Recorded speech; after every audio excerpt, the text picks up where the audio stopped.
The British Columbia Institute of Technology acknowledges that our campuses are located on the unceded traditional territories of the Coast Salish nations of Musqueam, Squamish, and Tsleil-Waututh.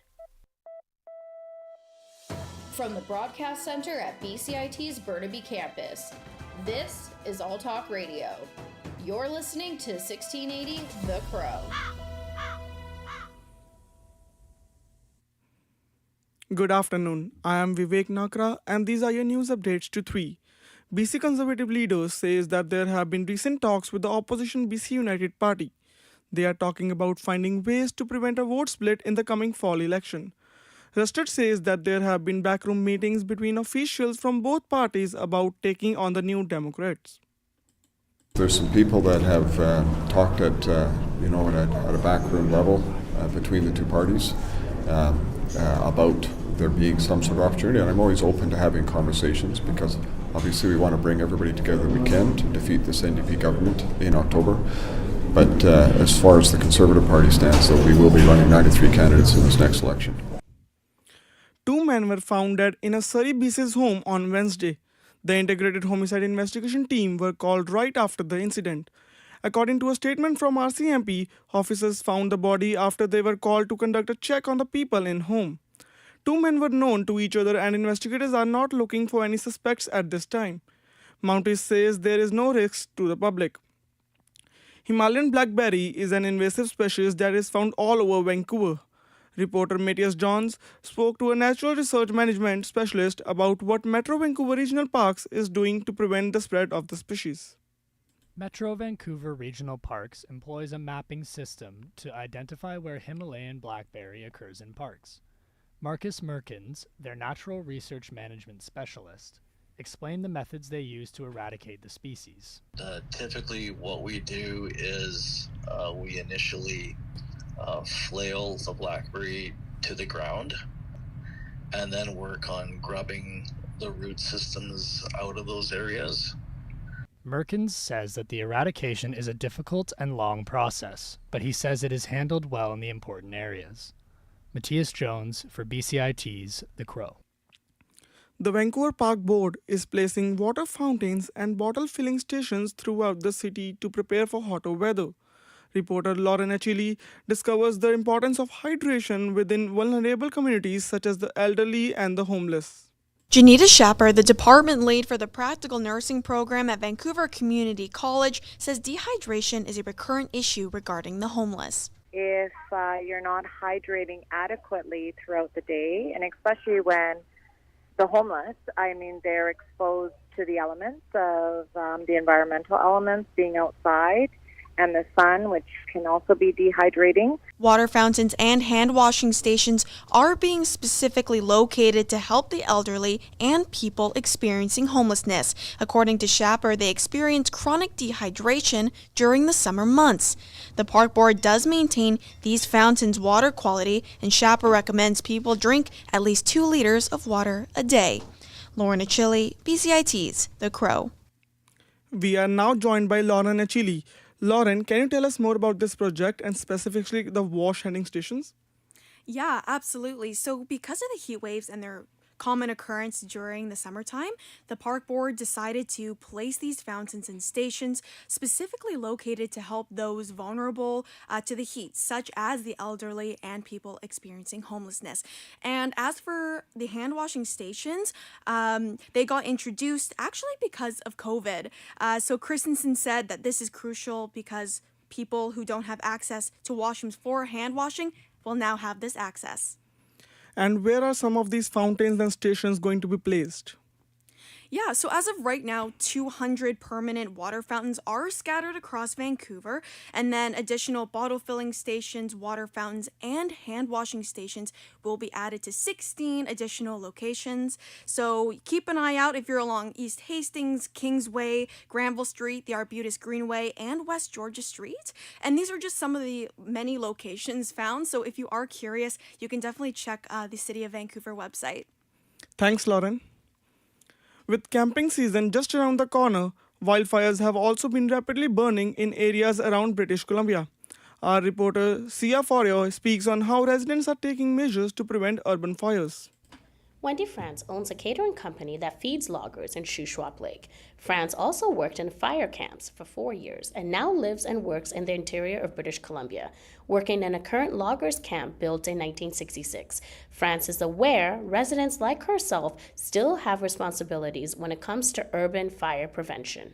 Well, everybody's understanding now their role in keeping all the stuff away from your home. It's now been brought to our forefront of what a homeowner must do. When it comes to her business, France is very strict on safety rules when on site. Clearing and being aware, being fire smart. For myself, I have the big cans for the cigarette smokers. They are only allowed to be in a certain area. Things have drastically changed for her community since the evacuation that took place 2 years ago. Like, life has changed here where we are. Everybody is so cautious of what can make a fire. France wants to remind everyone to stay safe and be on alert. Sia Forio, BCIT's The Crow. A wildfire that forced 6,000 residents out of their homes in Fort McMurray, Alberta, is being outside the city. According to Alberta Wildfire, the blaze is still out of control. Evacuated residents may be able to return as early as on Tuesday. The rest of the city and other surrounding subdivisions are under an evacuation alert. Greater Toronto Police charged a man with fraud and money laundering. He called himself as Crypto King and tried to solicit investments as recently as February.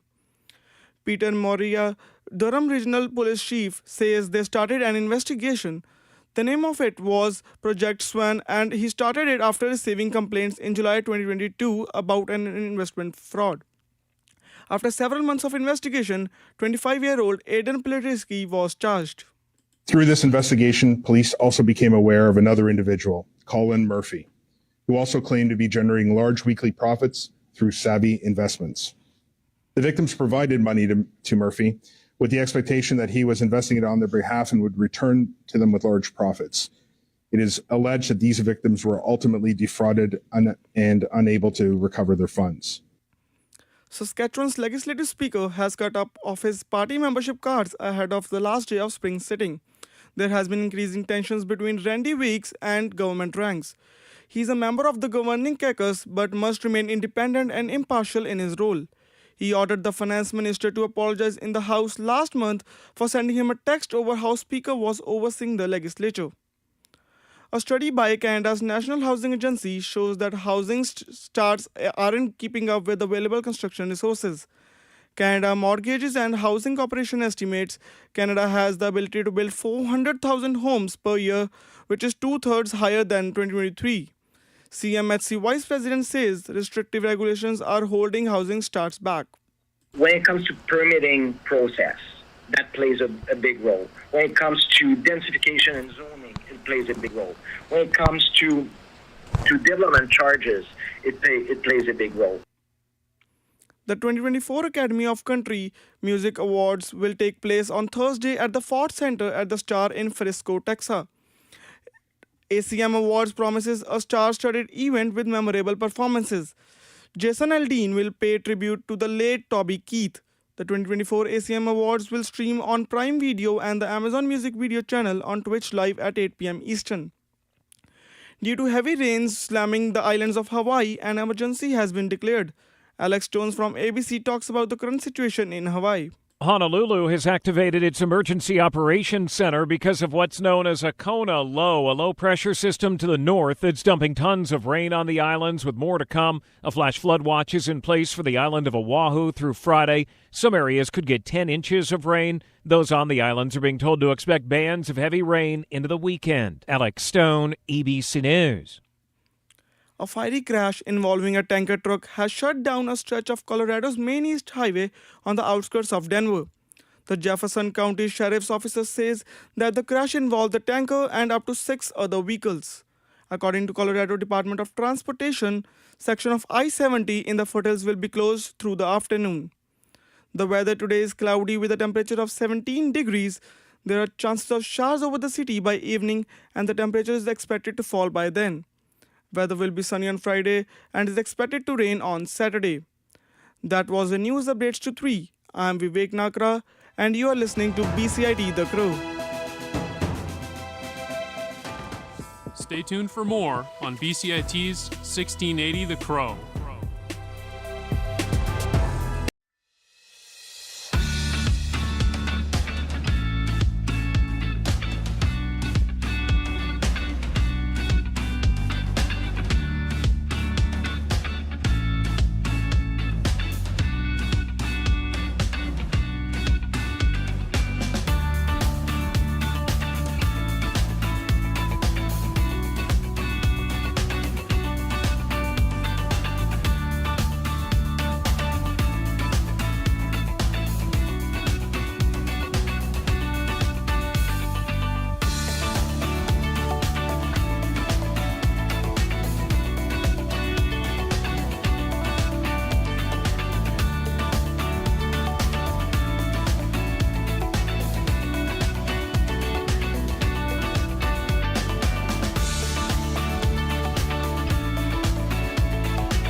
This is sports on 1680 The Crow.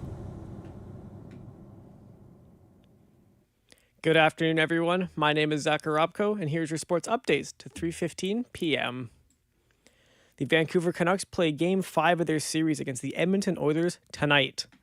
Canucks coach Rick Tocchet has used his signature move, the line blender, to provide a new look for the team's forwards. Ilya Mikheyev, Sam Lafferty, and Linus Karlsson are being replaced by Niels Höglander, Vasily Podkolzin, and Phil DiGiuseppe. Tocchet believes Höglander is ready to re-enter the lineup and be a contributor. Where I think it's going to help him for tonight, taking those 2 games off, spending some time with the coaches, video, having a couple good practices, I think he'll be a lot more. The game will be a little slower for him tonight, even though it's going to be a high-paced game. Other lineup changes include defenseman Carson Soucy subbing in for Noah Juleson after Soucy served his 1-game suspension. Arthur Seelovs is getting the start tonight against Edmonton's Calvin Pickard. The puck drops at 7 p.m. Canucks fans have been eager to support their team, waving their white towels, displaying car flags, and buying merchandise.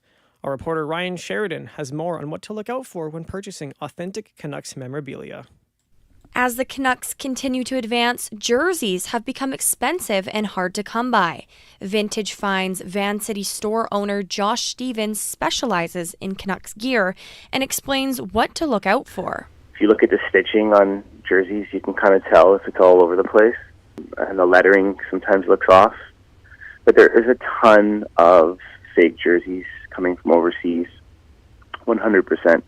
So if you see a jersey ever in a thrift store and you think you won, make sure you take a look a little bit better. Official jerseys range from $195 to $350, and the price is a good indicator to check authenticity. Ryan Sheridan, BCIT's The Crow.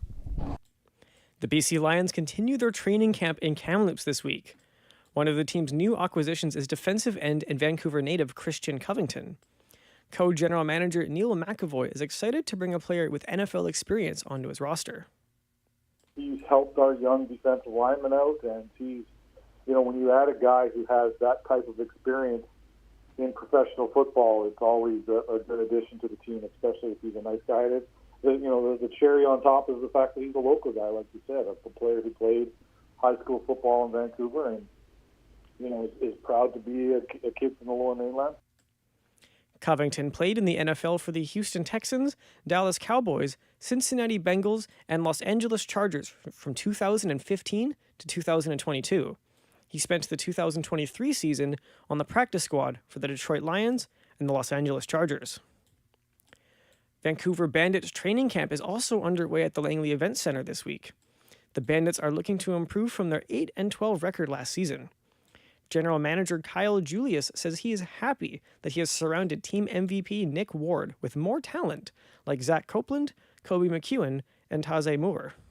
We feel like the combination of those 3 guys together is quite dynamic. And then at the same time, we still have Nick Ward, who was arguably the best one-on-one player in the league last year offensively.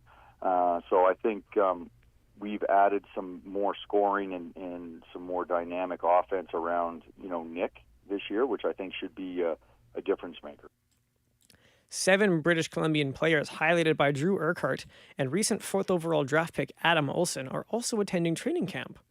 The Bandits open their season at home on May 23rd against the Montreal Alliance.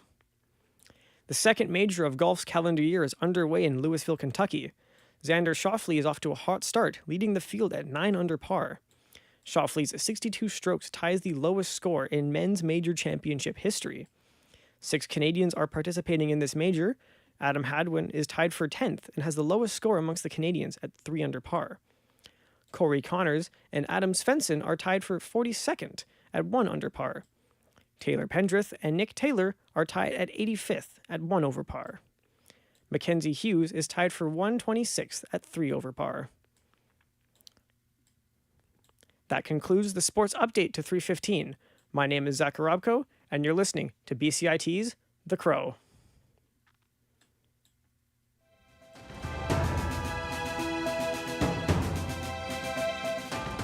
Stay tuned for more on BCIT's 1680 The Crow.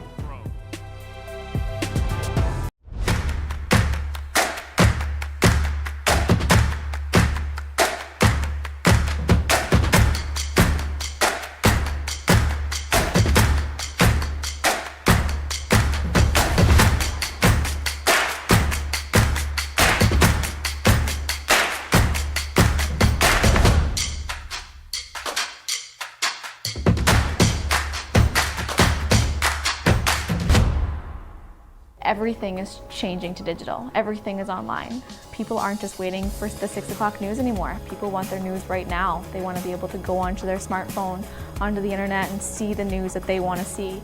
Vancouver is growing at, a really rapid rate, the Lower Mainland even, and with the tools that we're given here, we're able to cover all of that.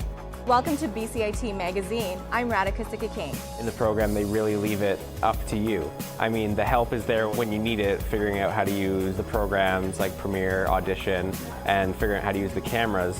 But it's up to you to sort of experiment and figure out what you can do when you go out in the field. They brought candles and flowers to remember the student who lost her life yesterday. Theresa May says the international community condemns Moscow. They really make sure that you know the basics and you are able to put out a quality product. I'm Brady Tretnero. And I'm Radhika Sikka-King. Thank you for tuning in to BCIT Magazine.